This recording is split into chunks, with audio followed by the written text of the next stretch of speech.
Hello, hello everyone. So today we are going to study about database languages. So what are the different types of database languages? What are the use? They are used to perform read operation, to update, to make the changes, to store the data in the database. Okay, so there are different types of database languages, which is we will see DDL, data definition language, then data control language, then data manipulation language, and transaction control language. So we will study one by one. So first we will going to study what is data definition language. So it is used to specify the schema, to specify the table. Okay, we are going to use DDL. So it is used to perform create table or schema, or it is used to create indexes, constraint. Okay, so for all that we will use DDL. So there are various commands which comes under our data definition language. So first one is create. So create is used to create a table. Okay, to store the data, first is to create the table. So for that we will use create command. So next one comes your alter command. Now if you want to make changes in the schema, that if you want to add a column, if you want to delete a particular column, then you will use the alter command. Then after creating a table, if you don't want to use the table, then you will use the drop command. Then there is a truncate one. See here, what is the difference between drop and truncate? Now if you are performing drop command, then the complete the complete table will be dropped along with its record, along with its data. But if you are using truncate command, then the structure of the table will be there, but the entries, the data present within the particular table will be deleted. Okay, next if you want to give new name to your table, you will use rename command. And comment is used for user understanding. So all this command comes under your data definition language. So next comes your data manipulation language. Now manipulation means you are making some changes in the data which is already present in your database. So this particular language is also known as a query language, because while using some query only, you can perform the manipulation. Okay, so under DML we have select. So select command is used to perform to view the entry of your table. Okay, like if you are writing select star from a particular table like student or customer, all the records of the particular table will be viewed. Next is if you want to add a new entry, if you want to insert the data in your table, you will use insert command. If the data you don't want that particular student has left the college, then the particular record can be deleted from the student table. And if you want to make updation, like the roll number is changed or address is changed for a particular student, then you can use the update operation. Okay, so under this DML language there are two classes, procedural and non-procedural. Non-procedural is also known as declarative language. So what we are using, that is database language, that is SQL, to write our queries. It is one of the query language. So the difference between procedure and non-procedural language is procedure means it will say which procedure you need to follow. Okay, according to that the query will be written. So procedure is maintained in your procedural language, but in declarative, that is non-procedural language, there is no procedure how to write down the query. Okay, so this is the basic difference between procedural and non-procedural language. Next, what is your SQL? It is a non-procedural language. There is no syntax given to write down the query, so you can write down your own syntax. So this is the command. So if your question is, you have to find out the name of the customer, where the ID of the customer is given. So you will write select. This is table name dot attribute name. So you want to find out the name of the customer. So customer name is the attribute of my table customer. So you will write down select customer dot customer name from table name, where ID of the customer is 192 like something. So this is your SQL query. There is no format given, so it is non-procedural language. Now next example is, you have to find out the balances of all account held by the customer with the customer ID. So you need to find out the details of the customer ID 192. So you will write down account dot balance. So balance is the attribute you are selecting from the account table from depositor and account. So from two table you are accessing the balance, where the condition is ID of the customer is this, and the second condition is account number of depositor table should be equal to account number of account table.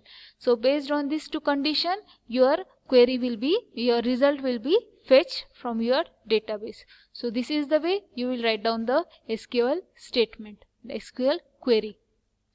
Now next comes your third type of language, that is data control language. Under this language you have only two commands, grant and revoke. Now this is the permission you need to access, you need to give. The user will have to access the permission from your database administrator to perform some operation.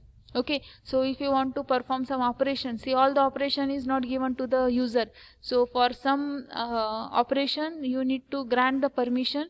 So that for that you have to use the command grant, and after all the operation is performed, then the permission is revoked by the administrator. Revoke means whatever permission is given to the user, it has been taken back by the administrator. Okay, so here all these languages, whatever we have seen, DDL, DML, DCL, this all comes under your database language SQL. This all is under one language, that is your structured query language. Next comes your transaction control language. Now this doesn't comes under your SQL. Now here this is mainly this commands mainly comes when you want to perform a particular transaction, like fund transfer from one account to another. So here the main role is of your atomicity property. Atomicity says that the operation should be completely performed or it should not be performed at all. So under TCL you have two commands, commit and rollback. The commit says that if the operation is successfully performed from first step to last step, and there is no any instruction which is to be performed, then you will perform a command, that is commit, that whatever changes have been done, it should be saved permanently in your database. When you are performing commit, means your transaction is successfully completed and changes has been saved in your database. But if in case like during fund transfer there is a failure of the system, then you cannot perform the commit, then at that time you will perform the operation of rollback. Rollback means from, for example, there were 5 steps and in between at third step some system failure occurs, then using rollback you can start up from your first step.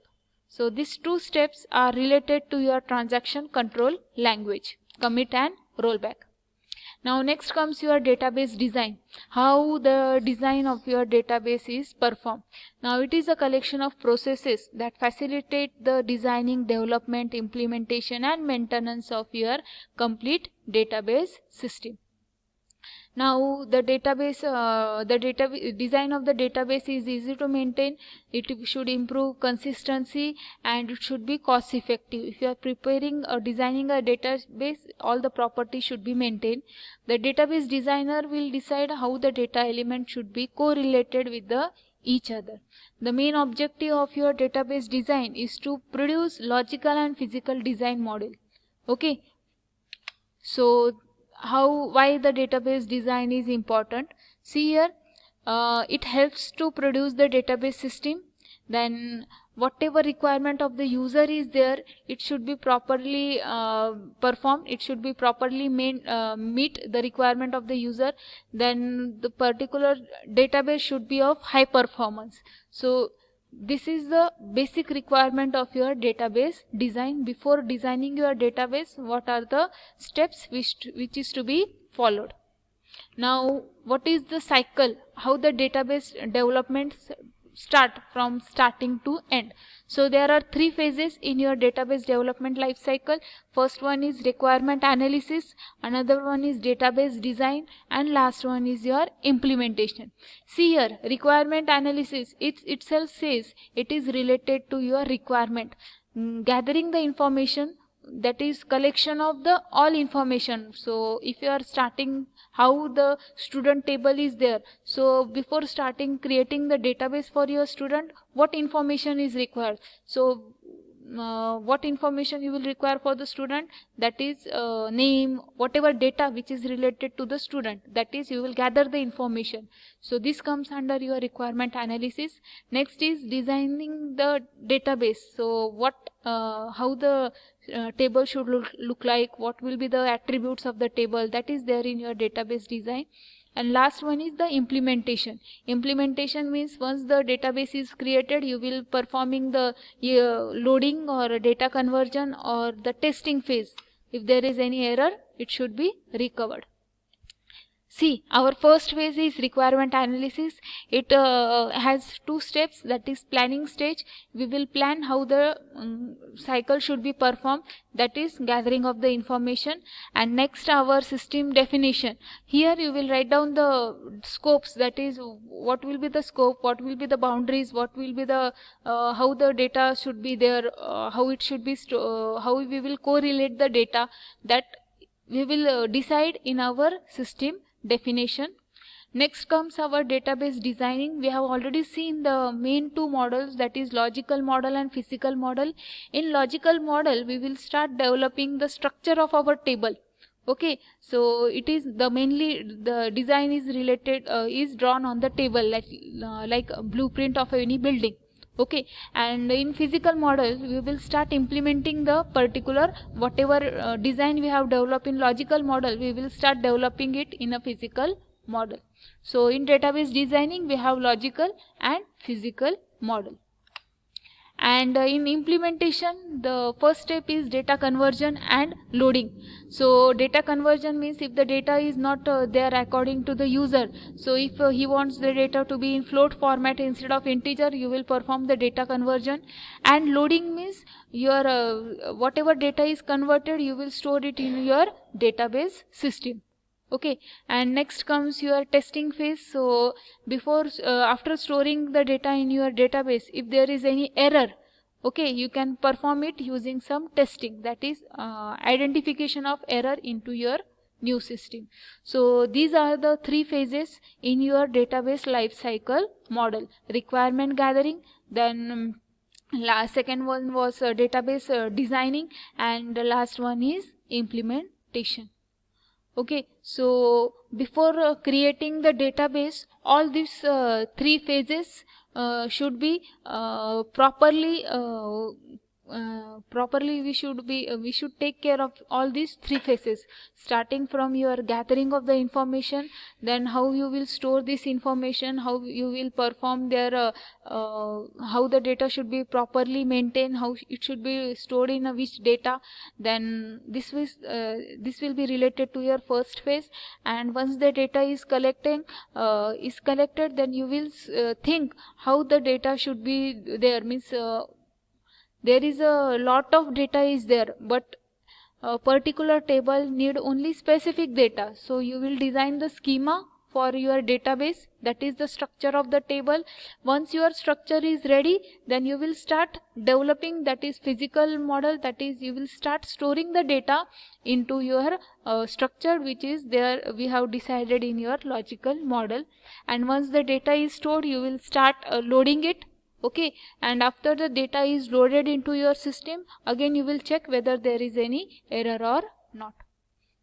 Now there are two database technique, normalization and ER modeling. In normalization, it is mainly performed if the data is stored in a larger tables, it will be divided into small tables.